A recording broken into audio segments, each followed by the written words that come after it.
Kaya mong punan kahit ano pa man ang kulang. Pakatandaan, nanay ka, hindi ka basta nanay lang.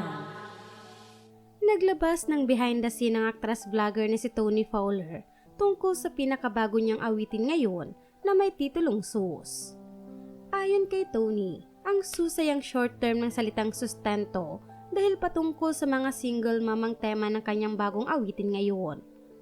Hango rin naman ito sa totoong kwento ng kanyang buhay kung saan hindi lingid sa marami na mag-isa niyang pinalaki ang anak na si Tyrone niya matapos silang iwan at hindi sustentuhan ng 10 taon ni Tatay Elon. Gayunpaman, paglilinaw ni Tony ay hindi na raw niya ito pinagdadaanan ngayon dahil simula nang magkaroon ng magandang trabaho si Tatay Elon ay hindi na raw ito nakakalimot sa sustento niya kay Tyrone niya. Paliwanag ni Tony, ginawa niya ang kanta dahil maliban sa wala pa umanong nakakagawa ng awitin na may ganitong tema, alam niya rin umano na maraming kababaihan ang makaka-relate sa lyrics ng kanyang kanta. Ibinahagi rin nito ang paliwanag niya sa bawat lyrics at hindi raw niya mapigilang maluha dahil bumabalik daw ang lahat ng mga alaala ng pinagdaanan niya noon bilang single mom. Kwento ni Tony, madalas daw siyang manlimos ng sustento noon kay Tatay Elon, ngunit wala daw itong maibigay dahil wala itong maayos na trabaho. Kaya wala siyang magawa kundi kumayod, lalo't hindi raw tulong ang natatanggap niya mula sa mga tao sa paligid, kundi matinding panghuhusga.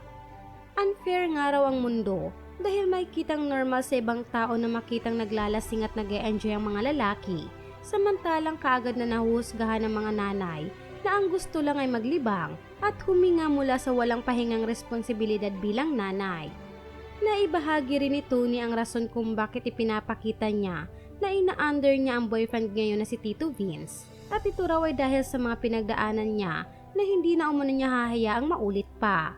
Mga pahayag ni Tony, "Huwag na kayong magtaka kung bakit di na kayo basta-basta makahanap ng babaeng old school kung tawagin nila, na nasa bahay lang, willing mag-alaga ng anak dahil natatakot silang malosyang at iwanan. Natatakot silang ipagpalit sa mas bata, sa mas maganda, mas sexy. Kaya ako ang daming nagko-question sa akin, bakit ko pinili si Vince? Bakit ko ina-under si Vince? Kasi isa akong alpha at hindi na ako papayag na magpapasakop ako sa isang relasyon na walang kasiguraduhan. Pinagdaanan ko to at pwedeng hanggang sa huli, hindi maaalis sa akin hanggang sa mamatay ako, na ganito na ako. Kasi ganito yung pinagdaanan ko." Naging highlight din ang huling lyrics ng kanyang kanta na, "Kaya mong punan kahit ano pa man ang kulang. Pakatandaan, nanay ka, hindi ka basta nanay lang."